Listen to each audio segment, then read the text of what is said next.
자, 지난 시간에 우리는 그 경제학파의 족보에 대해서 배웠죠. 즉, 동일한 인문학적 질문과 동일한 자연과학적 질문에 따라서 예, 상이한 답을 내린다고 했죠. 그 결과 경제학의 학파가 생긴다는 거죠. 그러니까 어, 그 족보를 우리가 알아가려고 하면 그 인문학적 질문과 그다음에 자연과학적 질문으로 어, 거슬러 올라가면 된다고 했죠. 그리고 그 결과 이제 경제학이 하나의 그 어떤 정당에게 고유한 그런 정책을 제시합니다.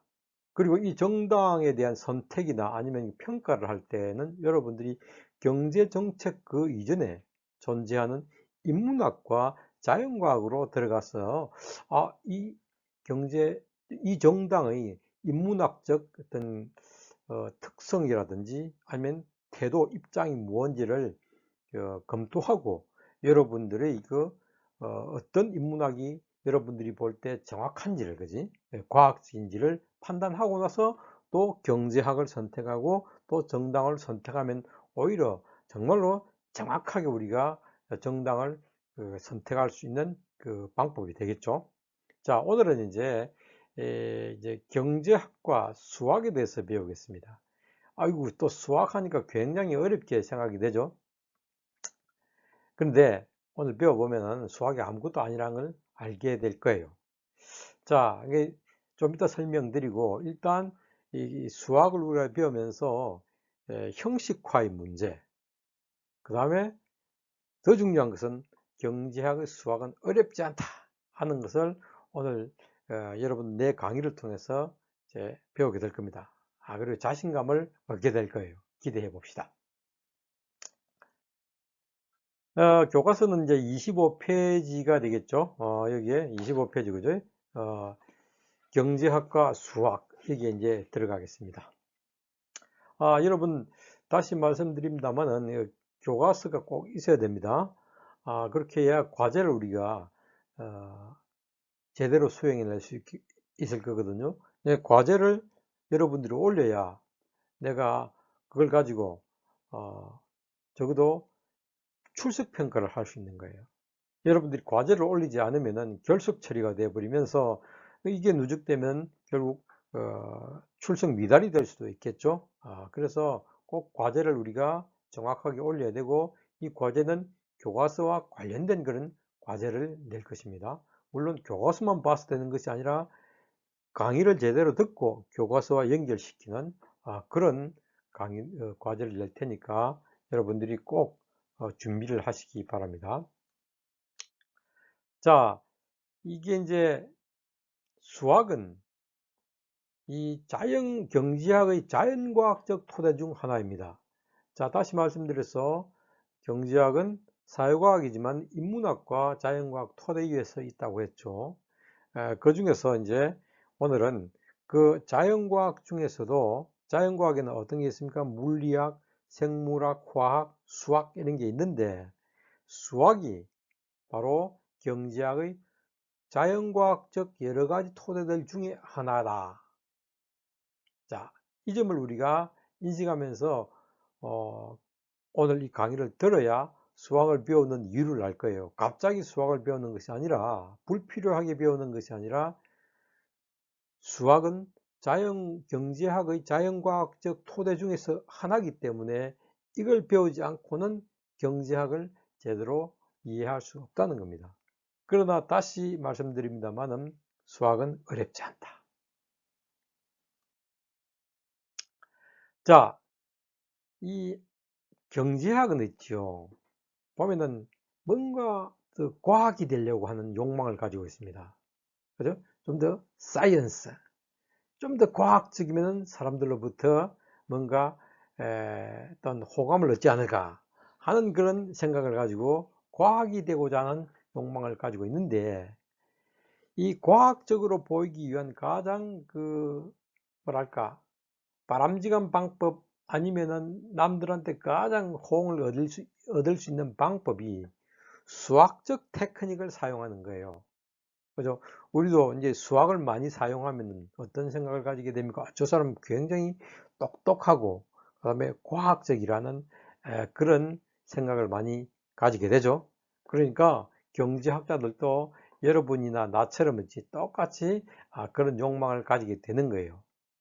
자, 그러면 이제 이 수학적 테크닉이라고 할 때 수학을 쓴다는 거죠. 그러면 수학이 말하는 궁극적인 목적은 뭡니까? 결국 형식화하는 거예요. 형식. 자, formalization 하는 거예요. 그러면 뭔가 형식화할 수 있는 수단이 뭔가 하는 거죠. 그게 이제 수식과 그래프가 되겠습니다. 그래서 수식으로 만들고 그 다음에 그래프로 막 그리죠. 수학 시간에 많이 봤죠. 이렇게 형식화 시키는 거예요. 이제 다시 말씀드려서 수학의 궁극적 목적은 형식화라는 겁니다. 또 형식화할 수 있는 수단은 수식과 그래프가 된다는 거죠.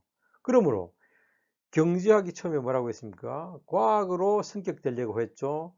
과학으로 승격될 수 있는 가장 뭔가 그 남들의 호응을 이끌어낼 수 있는 방법은 수학이라고 했죠.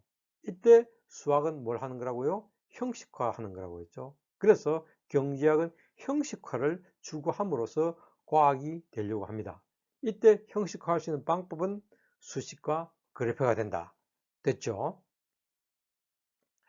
자, 먼저 형식화하는 그 순서가 있습니다.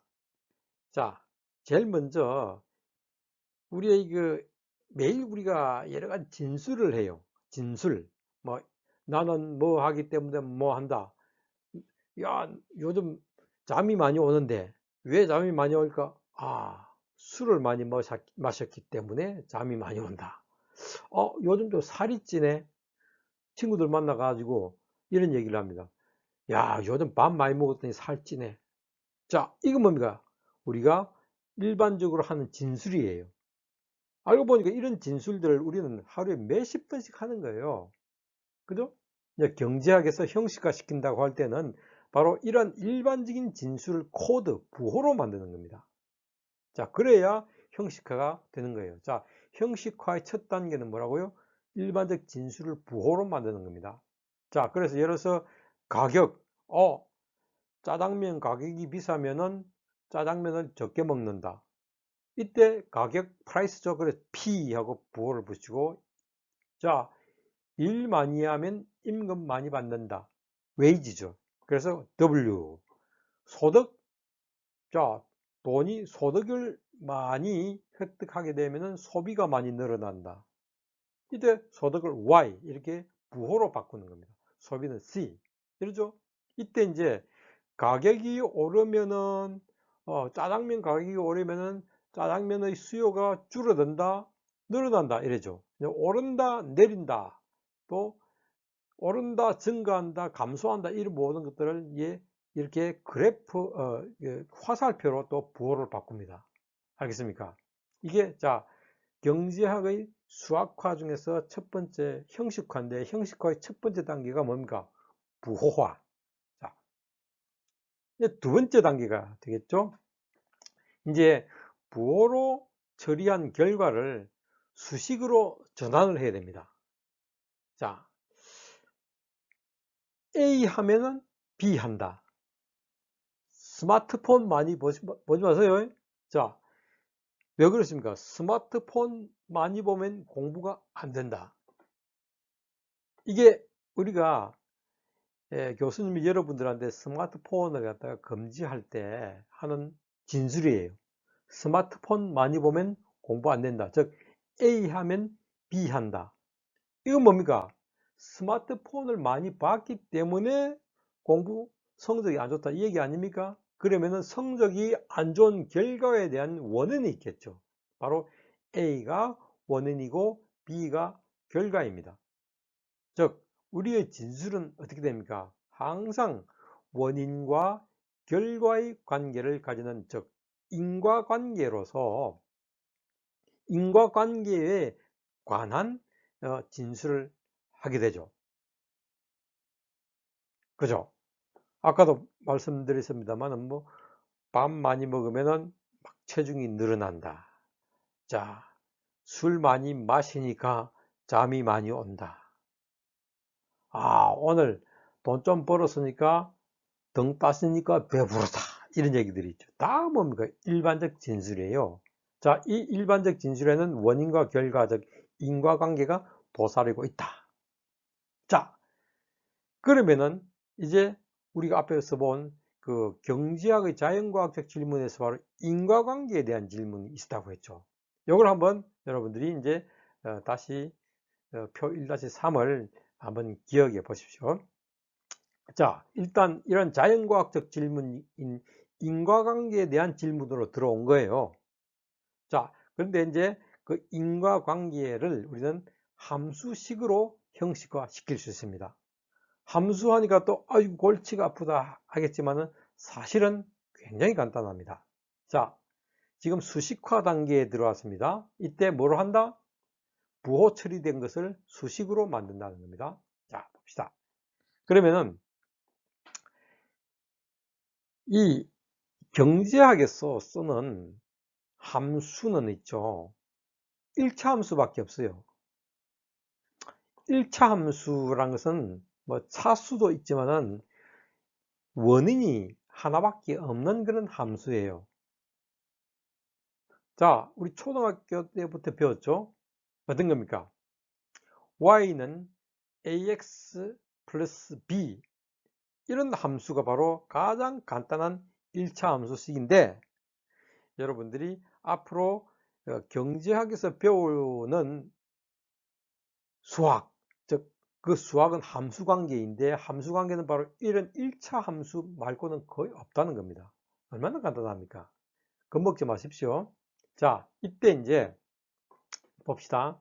1차 함수에서 이제 독립변수와 종속변수로 나누죠. 바로 x가 바로 뭡니까? 독립변수고 y가 여기서 뭐가 됩니까? 종속변수가 되는데, 독립변수가 바로 원인이 되는 것이고 종속변수가 결과가 되는 것이에요. 알겠습니까? 그러니까 여기에 y는 ax 플러스 b에서 x가 원인이 되는 거죠. 지금 인과관계를 여기에 대입시킵니다. 인과관계에 대한 설명을. 그래서 원인 x가 이렇게 증가하게 되면은 어떻게 됩니까? 또 y가 증가한다. 막 이런 식이 되는 거예요. 자, 이때 이제 원인과 결과에서 원인이 어디 들어갑니까? x 값이 원인입니다. y 값이 결과입니다. 예를 들어서 밥 많이 먹으면 살찐다 할 때 밥 많이 먹는 것이 x가 되고, 살찐다 하는 것이 y가 되겠죠. 이해하겠습니까? 그런데 여기서 a가 들어있는 거예요. a가 바로 뭡니까? 기울기라 하는 거죠. 기울기는 뭡니까? 변화하는 정도와 그 방향을 보여주는 거죠. 그러니까 그 밥을 많이 먹으면 분명히 밥을 많이 먹으면 분명히 살이 찌는데, 어떤 사람은 살이 1kg씩 찌는 사람이 있고 어떤 사람은 살이 2kg씩 찌는 사람이 있어요. 근데 왜 그럴까요? 그 사람이 가지고 있는 체질이죠. 즉 똑같은 밥을 먹었는데 어떤 사람은 적게 살이 찌고 어떤 사람은 많이 살이 찌는 거, 이 정도, 즉 변화의 규모를 보여주는 것이 바로 기울기예요. 그렇죠? 그 다음에 또 한 가지가 이런 것도 있죠. 자, 공부를 열심히 하면은 성적이 올라가는데, 공부를 안 하는 친구들하고 같이 공부를 하고 있으면 우리 어떻게 됩니까? 밤에 술 먹고 그냥 잡담하다가 더 공부를 했는데도 불구하고 점수가 나빠지는 경우가 있죠. 자, 이거는 뭡니까? 공부를 많이 했는데 점수가 더 나빠지니까 화살표가 공부는 많이 했는데 점수는 나빠지죠. 이거는 뭡니까? A 값이 이게 같은 방향으로 움직이지 않고 반대 방향으로 움직이는 거죠. 그죠? 그러니까 기울기란 것은 변화의 규모뿐만 아니라 움직이는 방향까지도 말해주는 거예요. 이해하시겠습니까? 그래서 A는 0보다 클 수도 있고, 아니면 A는 0보다 작을 수도 있고, 아니면 A가 0일 수도 있어요. 그 말은 공부했는데 공부 점수는 전혀 변화가 없다 하는 것이 A가 0이 되는 거죠. 이해하겠습니까? 자, 다시 말씀드려서 그 기울기란 것은 변화의 규모와 방향까지도 얘기해 준다. 그 다음에 이제 B가 중요한 거예요. 경제학에서는. B는 뭡니까? 출발점이에요. 공부를 우리가 시작했는데 어떤 사람은 70점에서 공부 열심히 하는 사람이 있고 어떤 사람은 30점에서 공부 열심히 하는 사람이 있겠죠. 이게 출발점이 바로 우리가 말하는 절편이 되는 거죠.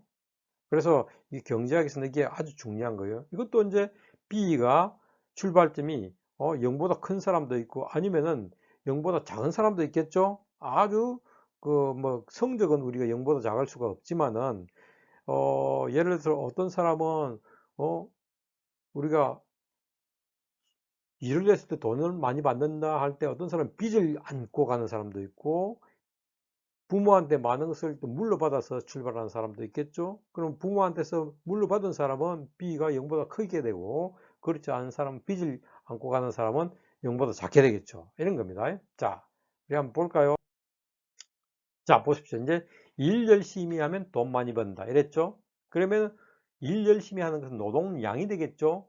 소득이 이제 Y가 되는 거예요. 그래서 이제 노동량이 원인이 되고 소득이 결과가 되겠죠. 그래서 첫 번째 이제 뭘 해야 됩니까? 이 첫 번째 단계는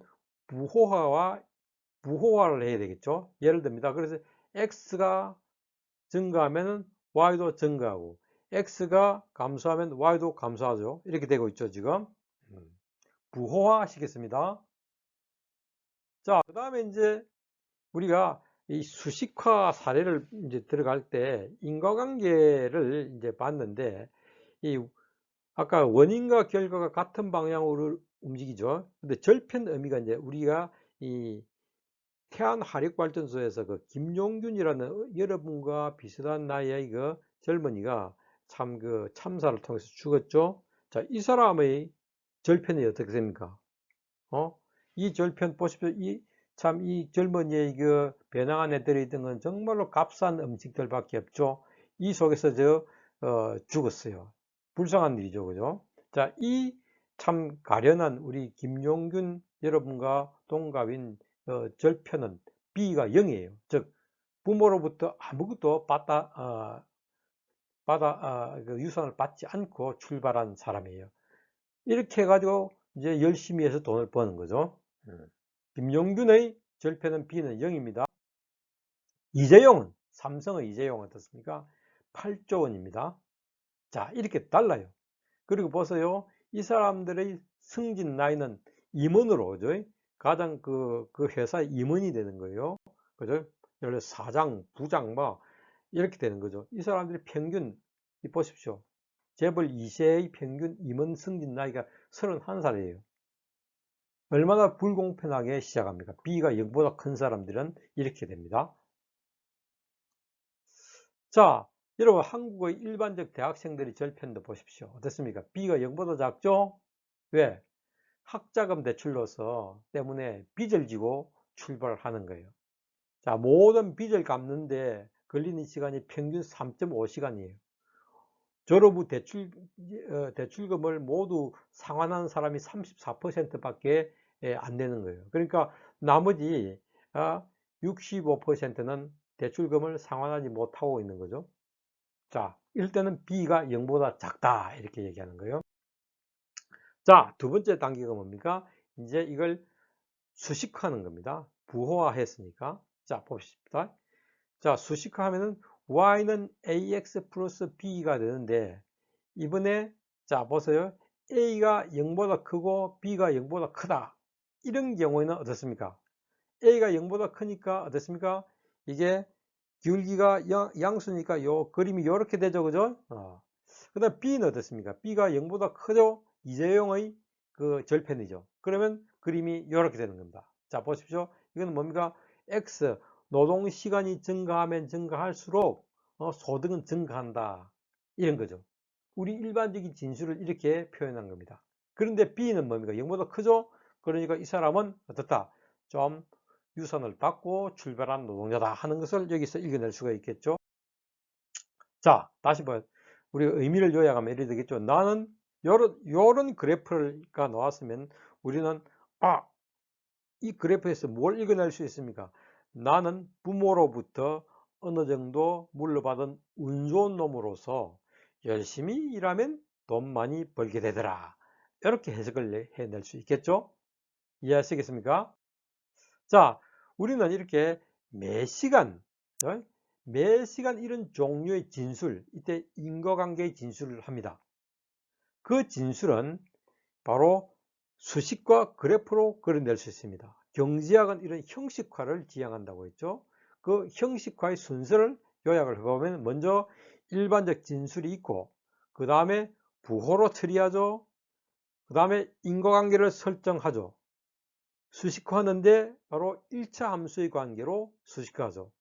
그죠? 그 결과를 다시 도식화하는데 그래프로 도식화합니다. 다시 말씀드립니다. 일반적 진술, 부호 처리, 인과관계 설정, 수식화, 도식화 이런 순서로 경제학은 우리 진술을 형식화해서 수학처럼 딱 보이게 하는데 알고 보니까 어때요? 수학으로 보이는 것도 사실은 일반적 진술에 불과했다는 거. 수학 어렵지 않죠? 자, 오늘 여기까지 하겠습니다.